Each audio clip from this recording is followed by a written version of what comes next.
Good day, students. Today I am here to deal with another topic, that is quasi-federalism. ये quasi-federal word you have studied several times while studying constitution, but still बहुत students को ये term अभी भी unclear है because they get often confused between federalism and quasi-federalism. So in today's video I'll be discussing this in very detail. Okay? Quasi-federalism. The word quasi means it is like. Okay मैंने आपको contract पढ़ाते time भी I have told many times कि quasi means होता है like a contract, वैसे ही quasi federalism means it is like a federal state. Okay, quasi federalism means an intermediate form of state between a unitary state and a federation. Means there are two forms of government, one is unitary and the other is federal. In India we consider it as a quasi federal, means दोनों मिले हुए हैं. It combines the feature of a federal government and the features of the unitary government. India is regarded as a semi-federal state or a quasi-federal state as described by Professor K.C. Weir. The Supreme Court of India also describes it as a federal structure with a strong bias towards the center. ये हमने strong bias towards the center क्यों बोला है? क्योंकि जब हम अभी पढ़ेंगे डिटेल में तो हमें पता चलेगा. हमने क्वाजी फेडरल बोला है, हमने सब चीज़ें क्वाजी फेडरल वाली मानी है, बट फिर भी जो हमारे प्रोविजंस है वो थोड़े से बायस है. किस फॉर्म में? वो सेंट्रल लेवल पे ज़्यादा पार्ट दे रहे हैं. ओके, क्वाजी फेडरल नेचर जो आर्टिकल नंबर 1 है हमारे कॉन्स्टिट्यूशन का, वो क्या बोलता है? India that is Bharat shall be a union of states. मतलब हमने सारे स्टेट्स को एक साथ लेके आने के लिए union of states word use किया है आर्टिकल 1 में. ठीक है, Indian model of federalism is called the quasi-federal system as it contains major features of both a federation and union. ये बार बार मैं बोल चुकी हूँ, तो इसलिए अब आई थिंक दिमाग में क्लियर हो जाएगा whenever you will study something about quasi-federal कि इंडिया quasi-federal ही है. ये केस लॉ लिखा है मैंने यहाँ पे, Satpal versus state of Punjab and others. इसमें कोर्ट ने ये हेल्ड किया था constitution of India is more quasi federal than federal और यूनिटरी, क्योंकि हम एक कैटेगरी में डिफाइन ही नहीं कर पा रहे थे. क्यों नहीं कर पा रहे थे? अभी हम एक एक के फीचर्स देखेंगे तब हमें समझ आएगा कि हमारा जो इंडियन कॉन्स्टिट्यूशन है यहाँ पे दोनों मिक्सचर में चल रहा है, इसीलिए हमने इसको क्वाजी फेडरल बोला. अब फेडरल फीचर्स क्या है हमारे कॉन्स्टिट्यूशन का? फर्स्ट मैंने लिखा है यहाँ पे supremacy of constitution. You all know as the law students, जब आप क्लैट पढ़ना आपने स्टार्ट किया तब से आप ये constitution is supreme, constitution is supreme, it is a grand norm, ये वाली चीजें सुनी है. ठीक है, तो यहाँ पे ये फर्स्ट पॉइंट ये ही बोल रहा है कि जितने भी लॉज हैं they derive their validity from the constitution. तो यहाँ पे ये फेडरल फीचर है हमारा कि कॉन्स्टिट्यूशन को हमने सुप्रीम रखा है above all the other laws. Okay, second है bicameral legislature. Bicameral legislature मतलब हमारे इंडिया में हमारे पास you all know Lok Sabha and Rajya Sabha दोनों हैं, तो हमने क्या कर रखा है? बाई कैमरल चेक रख रखा है. कोई भी अगर लॉ बनता है तो बिल जो है पहले वो एक सभा से पास होता है, फिर दूसरी सभा में जाता है, वहां से पास होता है, उसके बाद प्रेसिडेंशियल असेंट के लिए जाता है. इस चीज को हम बोलते हैं बाई कैमरल लेजिस्लेचर, जो अगेन एक फेडरल वाली चीज का पार्ट है. देन है dual government polity. Dual government polity मतलब कि सेंट्रल लेवल पे एक गवर्नमेंट ऑपरेट कर रही होती है एंड फिर अलग अलग स्टेट में अलग अलग गवर्नमेंट ऑपरेट करती है, स्टेट गवर्नमेंट जिसे हम बोलते हैं. तो इंडिया में हमारे पास ये डुअल वाली चीज है कि सेंट्रल में हो सकता है कोई और गवर्नमेंट है और स्टेट में हो सकता है कोई और हो, ये भी फेडरल वाला फीचर है. फिर है written constitution. You all know India has the longest written constitution with 395 articles and 12 schedules. ये ओरिजिनल की बात कर रहा है, नॉट आफ्टर द अमेंडमेंट वाली चीज. तो ये भी एक फेडरल फीचर आता है. फिर है रिजिड कॉन्स्टिट्यूशन. रिजिड कॉन्स्टिट्यूशन का मतलब क्या है?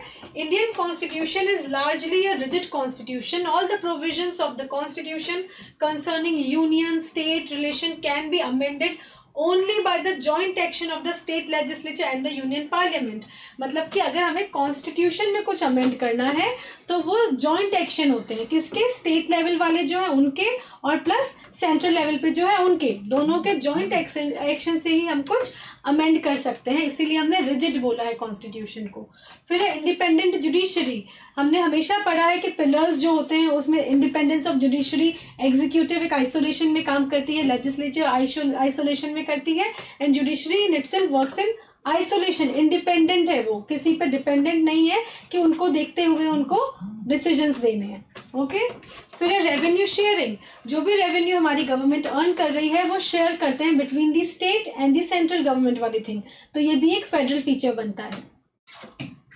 नेक्स्ट है यूनिटरी फीचर्स। अभी तक हमने जितने भी फीचर देखे वो सारे फेडरल फॉर्म था, जो आप सबको एक एक मैंने डिस्क्राइब किया और बताया है कि इंडिया में वो सब कुछ हम फॉलो करते हैं। तो ये वाला पार्ट कहाँ से हमने लिया है? फेडरल वाली चीज़ों से। अब हमने यूनिटरी वाला पार्ट जो है वो कौन कौन से हैं जो हमने अडॉप्ट किए हैं वो देखते हैं। सिंगल कॉन्स्टिट्यूशन, हमारे इंडिया में सबके लिए सिर्फ एक ही कॉन्स्टिट्यूशन है। We all have the concept of single constitution. ये किसका फीचर बनता है? यूनिटरी फॉर्म का।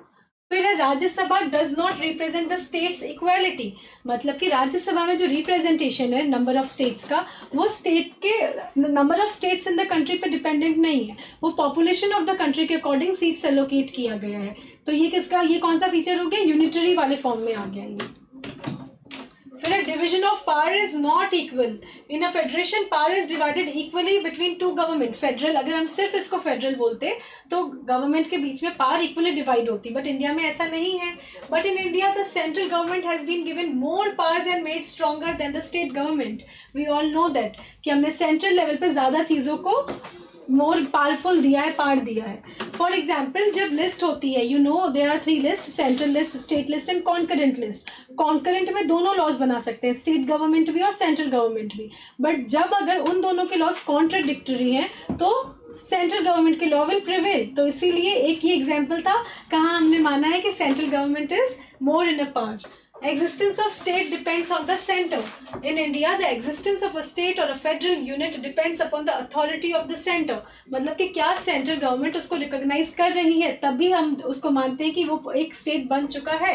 The boundary of a state can be changed by created out or by the existing states. Boundary हम ऑल्टर करते हैं जो हमारे कॉन्स्टिट्यूशन का पार्ट बनता है, ये यूनिटरी फॉर्म का ही है।